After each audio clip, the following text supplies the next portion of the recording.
UTS mata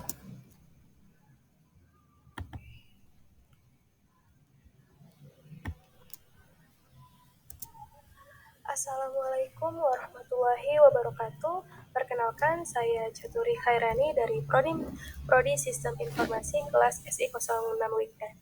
Di sini saya ingin mempresentasikan proyek UTS mata kuliah digital forensik. Baik, langsung saja masuk ke pembahasan.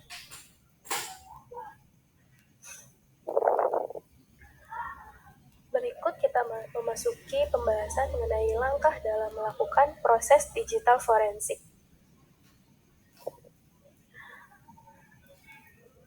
Di sini ada tahapan framework DFRWS. Apa itu framework DFRWS? Yaitu framework yang memiliki 6 tahapan. Di antaranya ada identifikasi, preservasi, koleksi, eksaminasi, analisis, dan presentasi.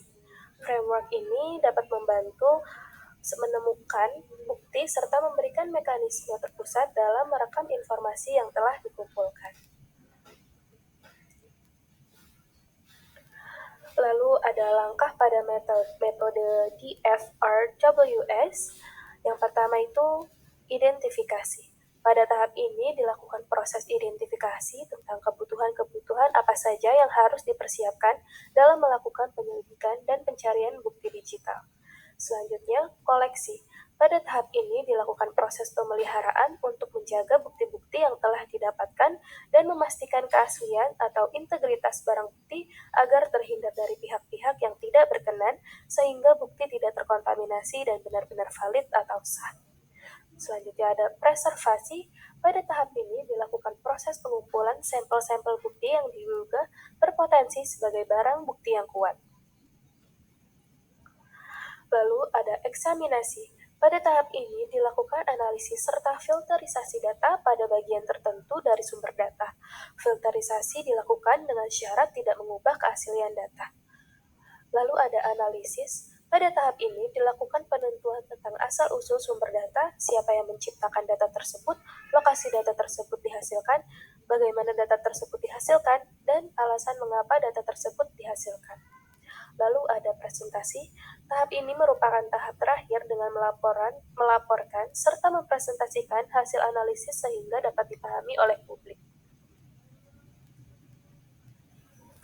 Kita memasuki pembahasan selanjutnya yaitu mengenai kasus cybercrime Bangladesh Bank Robbery.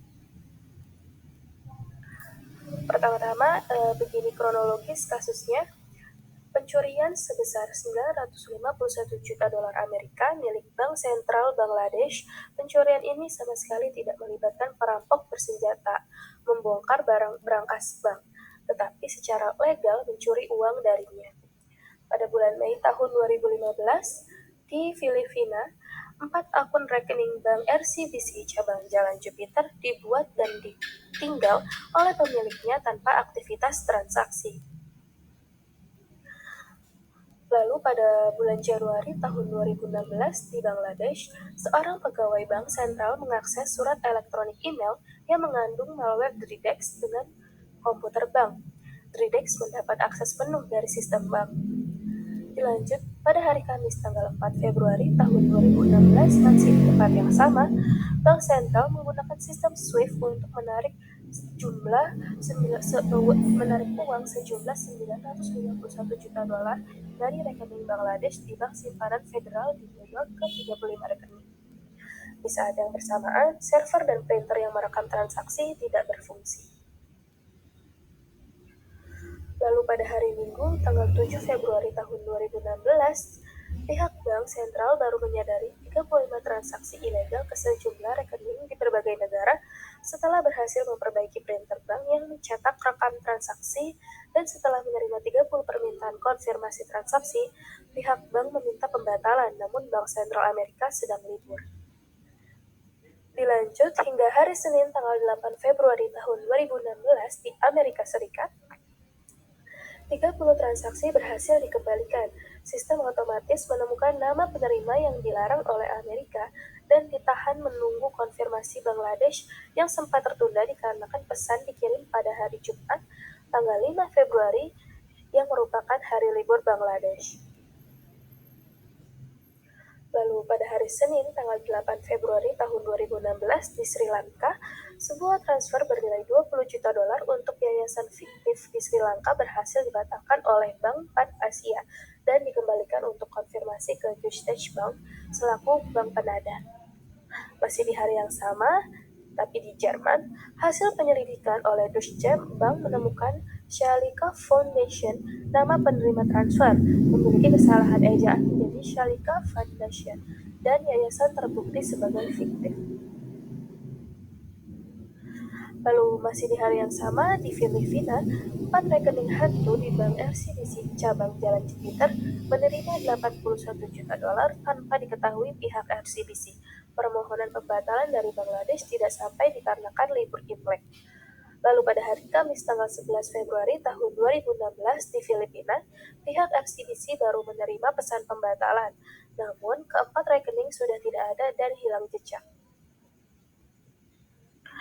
Setelah keempat pemilik rekening LCBC menerima hasil curiannya, mereka lari ke Macau, Tiongkok setelah berhasil mencuci uang tersebut lewat kasino. Lantas siapa pelakunya? Badan intelijen dan perusahaan keamanan cyber berhasil melacak malware Dridex dari Bank Sentral Bangladesh berupa serangan oleh kelompok peretas bernama Lazarus dari Korea Utara.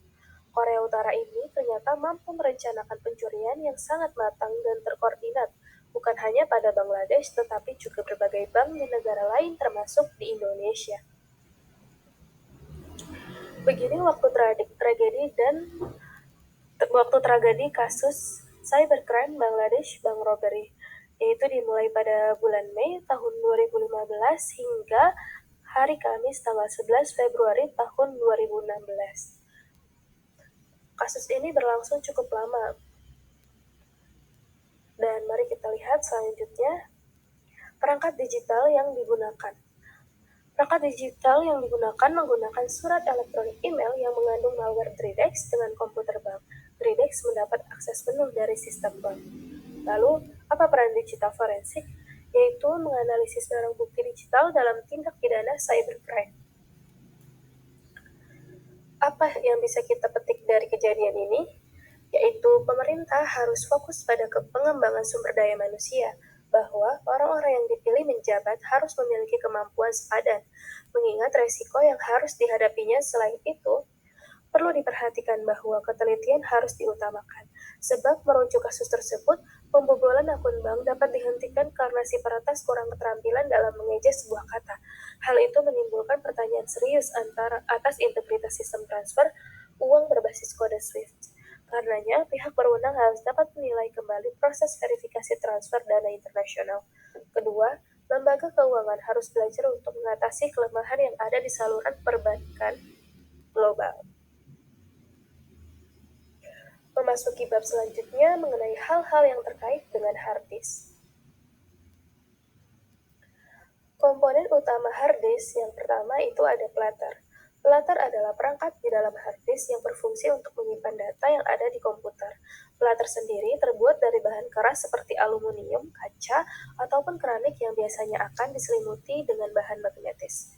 Untuk hard disk dengan kapasitas yang besar, biasanya dilengkapi dengan platter yang berjumlah lebih dari satu dan ditumpuk di tengah spindle. Spindle itu sendiri merupakan komponen yang berfungsi untuk menahan platter agar tetap berada di posisinya pada saat platter diputar. Dan terdapat motor yang berfungsi untuk memutar platter dengan kecepatan yang sangat tinggi. Lalu ada read or write head, adalah komponen yang berfungsi untuk membaca, menulis, atau menghapus data pada platter. Terdapat satu head di tiap sisi platter, satu sisi di atas berfungsi untuk membaca dan satu sisi di bawah untuk menulis, dan dibantu aktuator arm dalam menjalankan fungsinya. Lalu, read or write actuator arm memiliki peran layaknya sebuah lengan pada jenis pemutar musik yang dulu. Arm ini berfungsi untuk menyesuaikan posisi read or write head sesuai dengan lokasi data yang akan tulis pada platter. Berikut gambaran dari komponen utama hard disk, yaitu ada arm, spindle, platter, dan juga read or write head. Lalu selanjutnya ada cluster. Bisa kita lihat pada gambar huruf B. Berikut gambar pada huruf B yang ditandai dengan warna ungu, itu disebut dengan klaster. Klaster adalah lintasan yang terdapat pada sektor kelipatan terkecil dari sebuah hard disk yang dapat digunakan untuk menyimpan data atau merupakan lokasi penyimpanan terkecil dalam hard disk yang memiliki ukuran tergantung pada besarnya hard disk. Lalu ada track, lihat gambar untuk huruf A. Bisa kita lihat pada gambar yang ditandai huruf A pada warna biru. Itu disebut track. Track adalah lintasan pada hard disk atau bagian dari hard disk yang membentuk lingkaran konsentris. Selanjutnya ada sektor. Bisa kita lihat di huruf C dan D yang ditandai dengan warna ungu. Itulah sektor. Lebih tepatnya, huruf C menunjukkan geometrical sector, sementara huruf D adalah track sector, yang merupakan jumlah lintasan yang terdapat pada sebuah track, dan sektor adalah bagian dari track. Lalu, pengertian slang space. Slang space merupakan teknik anti-forensik yang masuk ke dalam kategori pertama, data hiding, obfuscation, and encryption. File slang juga disebut slang space yang merupakan sisi ruang pada drive tempat file disimpan. Ruang ini tetap kosong atau tersisa karena setiap cluster pada disk memiliki threshold penyimpanan dan file-file berukuran acak atau tidak dapat bisa dibagi 4 byte. Oleh karena itu, file hanya mengisi sebagian dari porsi hard drive. Apa pentingnya slang space?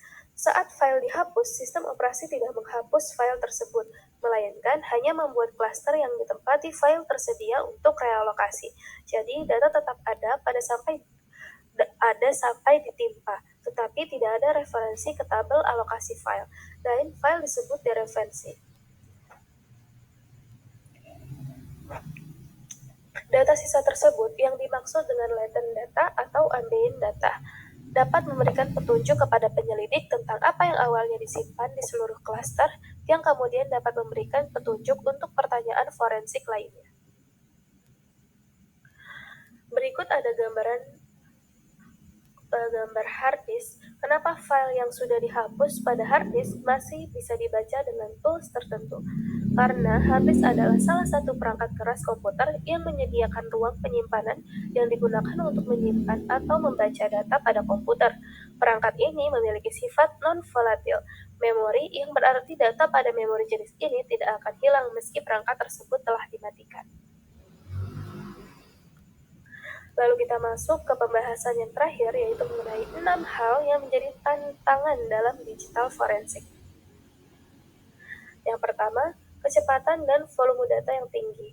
Masalah yang terkait dengan memperoleh, menyimpan, dan memproses sejumlah besar data untuk keperluan forensik telah menyebabkan masalah selama setidaknya 1 dekade, dan sekarang diperburuk oleh banyaknya perangkat Internet of Things atau IoT digital yang berbeda jenisnya. Menurut Montasari dan Hill tahun 2019, identifikasi akuisisi dan analisis bukti digital dalam lingkungan IoT menimbulkan tantangan signifikan bagi agensi hukum dan investigator digital forensik. Dalam kaitannya, dengan identifikasi data pengguna tertentu akan sulit untuk menentukan bagaimana melakukan pencarian dan pengumpulan ketika lokasi dan sumber data mewakili potensi bukti digital tidak dapat ditentukan. Salah satu caranya mengatasi tantangan ini adalah untuk mengintegrasikan data perangkat IoT ke dalam membangun pemodelan informasi. Komunitas riset dapat menganggap ini sebagai peluang penelitian untuk dieksplorasi. Yang kedua ada kompleksitas data. Bukti tidak lagi terbatas dalam satu varian saja, tetapi tersebar di berbagai lokasi dan bahkan tersimpan di dunia virtual, seperti media sosial, cloud storage, dan unit penyimpanan yang terhubung dengan jaringan pribadi. Karena alasan ini dibutuhkan lebih banyak keahlian, alat, dan waktu untuk merekonstruksi bukti secara lengkap dan benar. Mengotomatiskan sebagian tugas dan bantuan mesin telah dikritik oleh komunitas investigasi digital, karena hal itu dapat dengan cepat menurunkan kualitas penyelidikan. Lalu yang ketiga, membuat standar investigasi digital. investigasi kejahatan cyber yang baik memerlukan pemrosesan informasi secara kolaboratif atau menggunakan penyimpanan dan komputasi yang dikelola oleh pihak lain yang dapat dipercaya. Oleh karena itu, poin utama dalam investigasi digital forensik adalah pengembangan format dan standarnya yang tepat. Meskipun para peneliti di bidang ini telah melakukan beberapa upaya untuk menyetujui format, skema, dan ontologi pada artefak digital forensik, sangat sedikit kemajuan telah dibuat. Sementara analisis serangan cyber tingkat lanjut seringkali perlu dilakukan upaya untuk menangani pemrosesan data yang kompleks.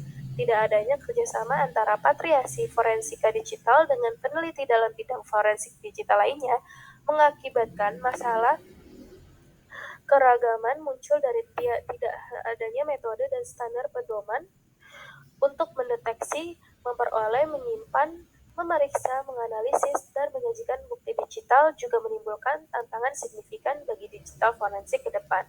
Karena itu sangat penting bagi komunitas digital forensik untuk terlibat lebih banyak kolaborasi untuk membuat format standar yang efektif dan abstraksi. Selanjutnya, tidak melanggar privasi. Saat ini, banyak orang yang menyimpan data pribadi mereka pada perangkat elektronik dan penyimpanan virtual, terutama pada penyimpanan cloud atau media sosial.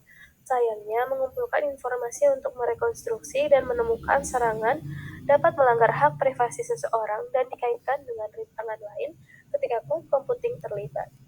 Lalu ada legal dan etis. Praktik forensik digital harus dilakukan dengan prosedur yang benar karena akan memengaruhi hasil keputusan pengadilan. Forensik digital tidak hanya digunakan sebagai bukti, tetapi juga memastikan siapa melakukan dan mengonfirmasi alibi setiap pihak yang terlibat dalam suatu kasus. Oleh karena itu, pertimbangan aspek legal dan etis terhadap praktik forensik digital perlu diselenggarakan agar menjadi panduan yang dapat dipatuhi oleh seluruh investigator. Lalu ada pengembangan metode anti-forensik. Ketika tindakan defensif menjadi semakin efisien, semakin agresif pula penyebaran metode anti-forensik dapat dibayangkan. Metode ini mencakup enskripsi, ketidakjelasan, dan teknik menyelubungi. Tiga hal itu termasuk menyembunyikan informasi.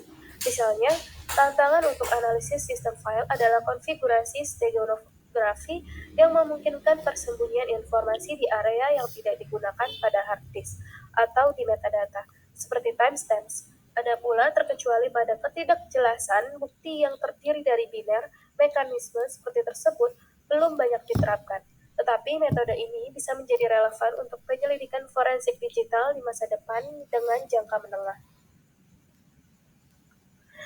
Baik, sekian pemaparan materi saya pada mata kuliah ini. Kurang lebihnya saya mohon maaf. Wabillahi taufiq wal hidayah. Wassalamualaikum warahmatullahi wabarakatuh.